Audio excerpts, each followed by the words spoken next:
So First Chronicles chapter 2, this is the other part that we didn't get into in chapter 1, basically. This is the genealogy of Jacob, Israel, that we didn't get in the last one.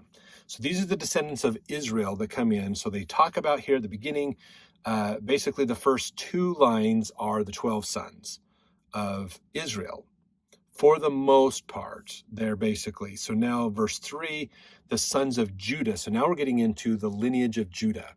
It's not that the rest aren't important, but again, they're trying to prove a lineage line. So we went from Adam to Noah in the last chapter, and then Noah to Abraham, and now we went Abraham to Jacob, and now Jacob to Judah to continue this down. So this is helping to establish the line of the kings, that line of authority, okay, as well, that's going to come in. So we want to just be aware of this. So in verse 3, we start with the sons of Judah, and this might seem totally boring. This actually is worth reading. If you compare this, use the footnotes to go back and forth between Genesis, you'll see these stories and go through these experiences again, which is really fun. Like, for instance, in verse 4, and Tamar, his daughter-in-law, bare him Pharez and Zerah. Now, if this is the first time you've read this and you went, wait, Tamar is Judah's daughter-in-law, and she bare him these two sons.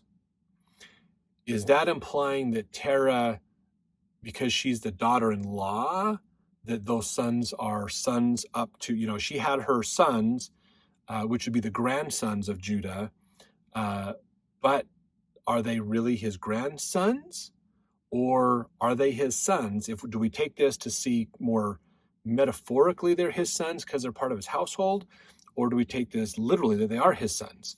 Well, if you go read in Genesis, you'll find out that they are literally his sons. There's a whole story behind that. Go look it up in Genesis to get the rest of that story. It's a little crazy. And so this is going through all of these. So we spend the bulk of this chapter talking about the descendants of Judah and how that continues to go forward, to go to even verse 12 in Boaz. If you remember, that's the story of Ruth is in there. Boaz and Obed, and it begat Jesse, okay, the stem or the root of Jesse, okay, and the seventh child of Jesse was David, who is the king. This is when the war of the Philistines and things were happening. Remember all that.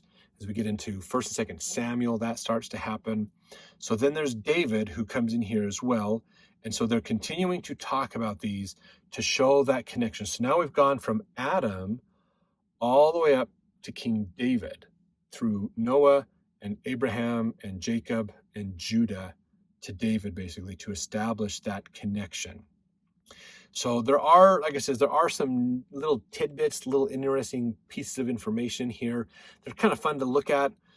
I'm going to recommend that you just take the time to go through those, because some of these are little tidbits we don't have more details on, but you can look through these and see how this is the genealogy, basically. So that's what this is. It's chronologizing the genealogy out here, basically. So there's verse 42, the sons of Caleb are brought in here as well, and it goes through again those lines and brings that all together, so that if you really study this, you'll start to see who's originating from what families, what cities were there and their descendants establishing.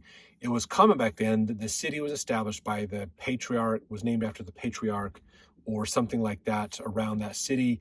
So you can start to see where some of these ancient cities in the Middle East, where they came from, where some of their names came in. You'll recognize some of these names and go, wait, I've seen that on the map.